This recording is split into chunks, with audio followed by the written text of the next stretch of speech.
Welcome back to the channel, guys. Or if you're new here, welcome for the first time to this wonderful little community. Today, if you didn't already read the title, we're going to talk about should you everyday bagger. You're probably sitting there thinking, well, who's Wyo to tell me what I should ride or don't ride?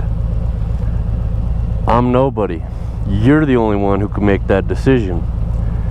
But I'm here to hopefully present you some questions that'll help you in your decisions that you might not have otherwise thought of.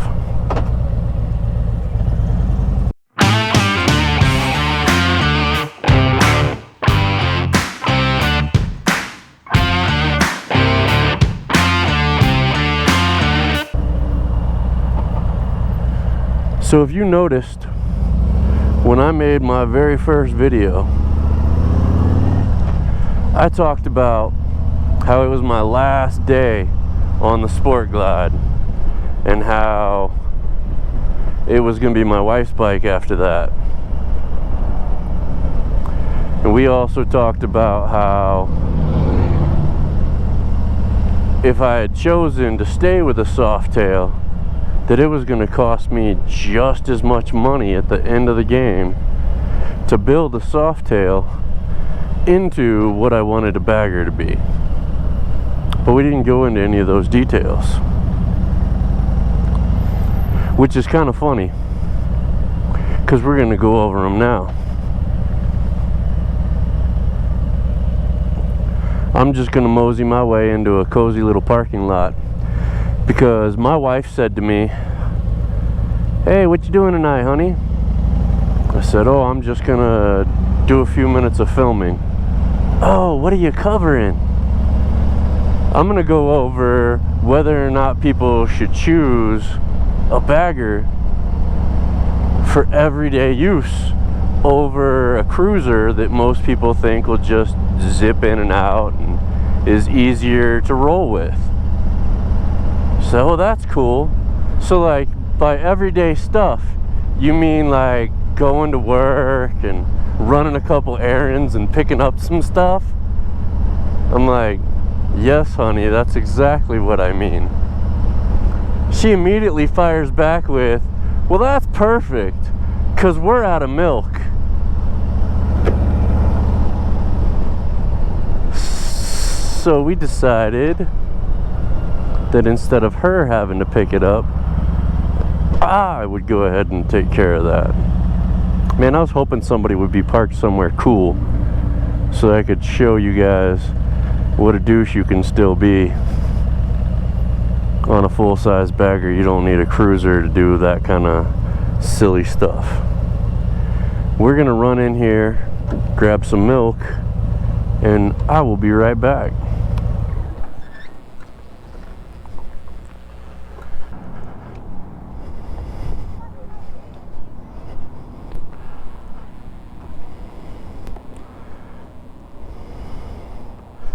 Alright, so I'm not the greatest at angling this stuff, but this kind of proves one of my points, right? Like, I wanted something that was absolutely perfect. Like, not only does the milk fit, it fits snugly, it's not going to fly around and screw up any of my stuff. It's the same exact thing with a 6-pack of beer. And, you know, I'm in that situation where I gotta carry around all my winter and rain gear every single day because out here in the wonders of Wyoming,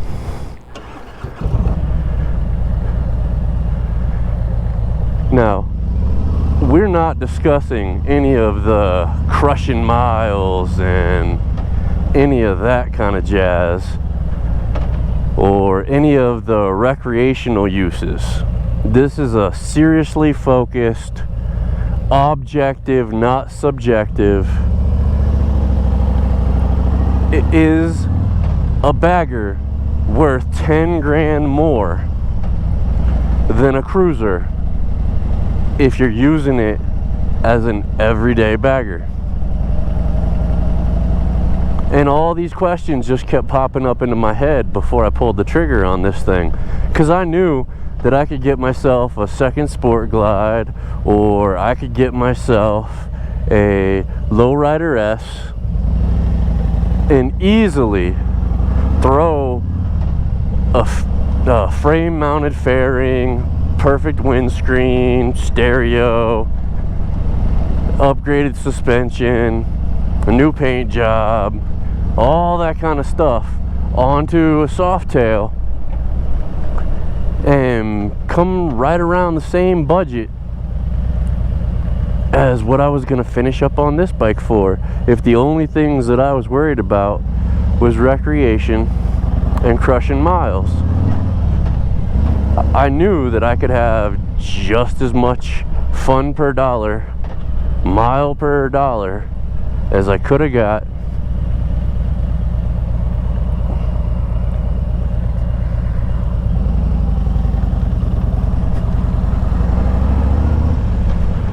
on a cruiser. And I'm not doing a lot of editing on this one because I really want you to see, you know, what is everyday life really like on a bagger.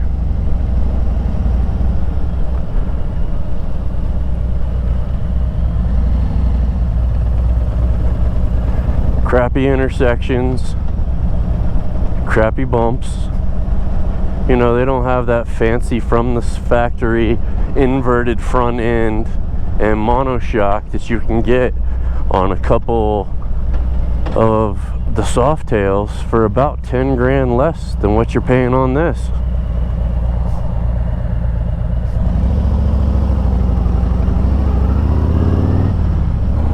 So you guys just saw me toss a gallon of milk into one of my saddlebags while the other one's crammed up,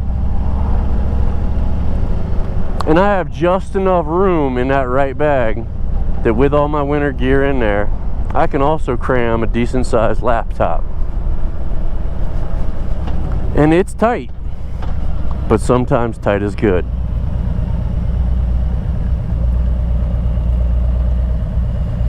Now I'm trying not to drag this one out forever.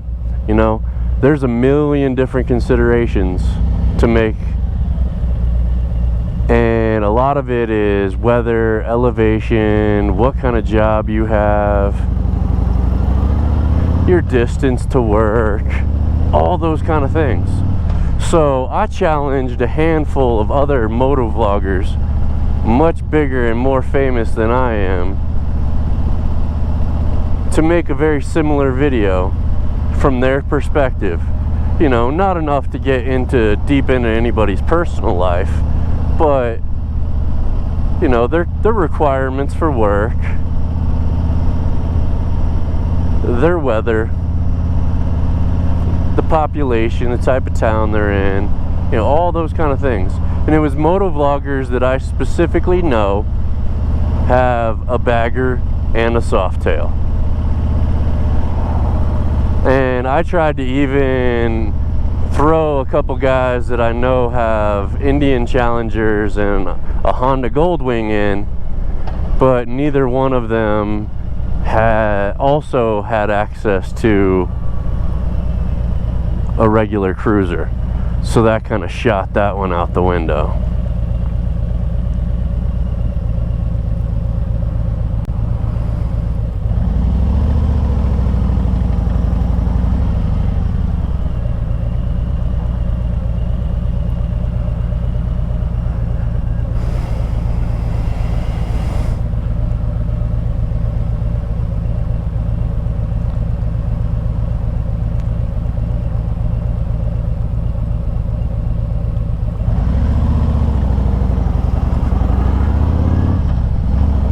So as I started looking at all my priorities, I started looking at things like, can I wear the same boots that I ride in at work?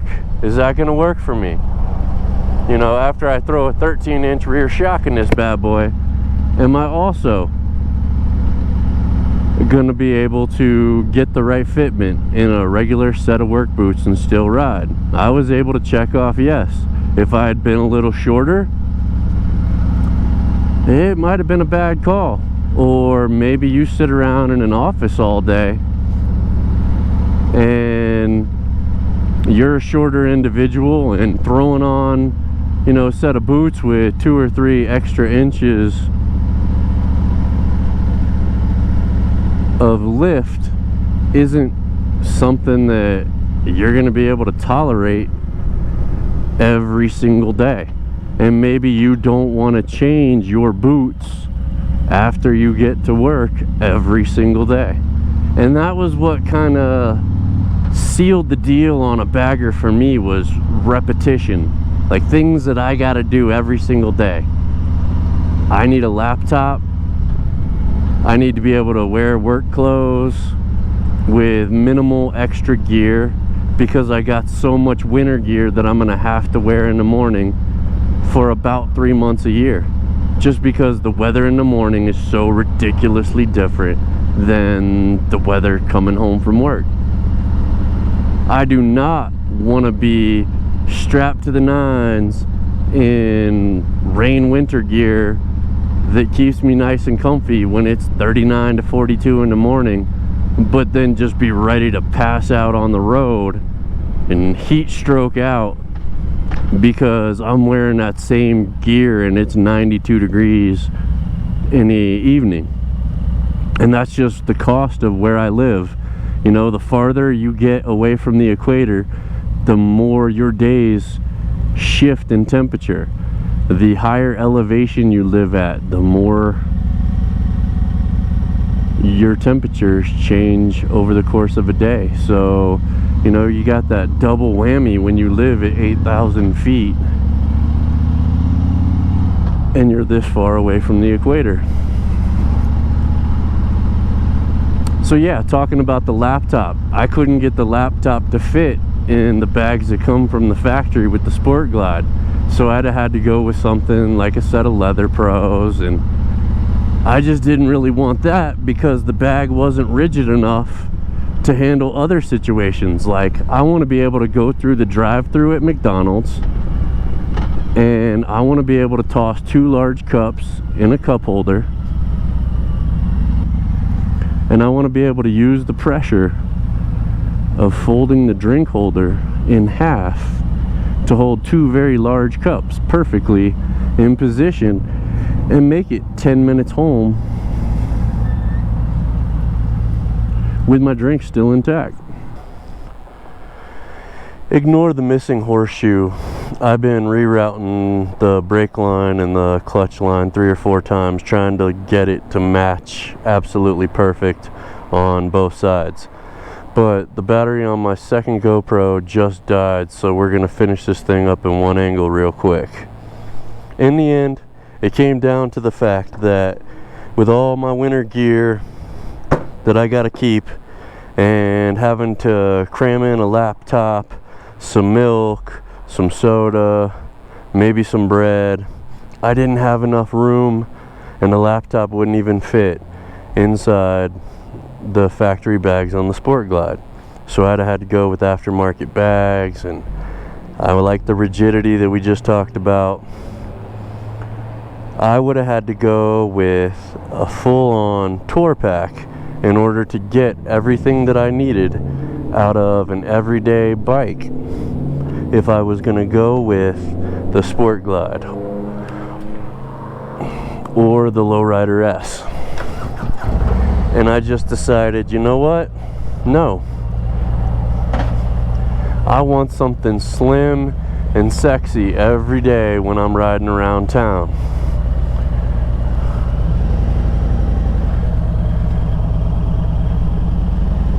I don't want to throw a tour pack back there every single day. I want to be able to crush miles with a tour pack, and then when I get to my destination, I want to be able to toss that thing in the hotel room and cruise around. I just didn't want to roll with a tour pack every single day. And then the final icing on the cake was the lighting.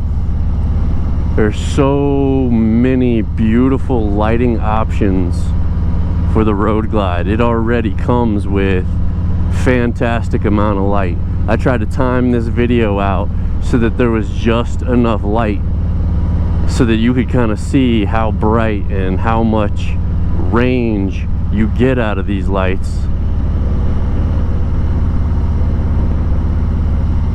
but not so dark that the GoPro can't pick anything up. So that was it for me. Now I'm gonna hand this one off to the rest of the motovlogging community and see what questions they came up with that helped them make their decision.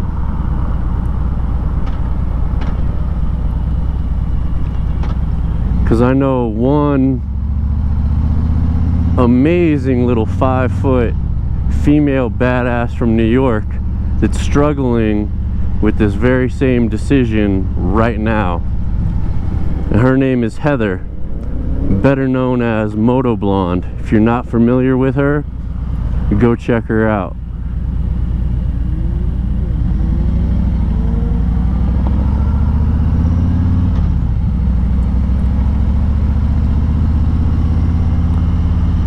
Maybe you can help her with her internal struggle of trying to decide between a lowrider S that she just put a whole lot of work into, or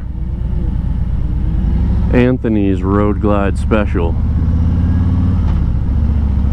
that she's thinking about adopting full time.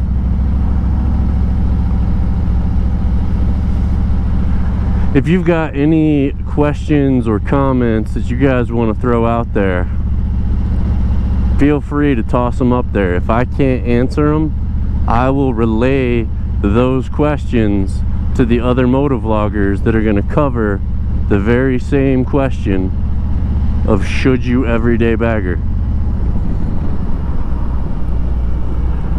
I hope you guys enjoy the heck out of your weekend coming up. I got some big plans.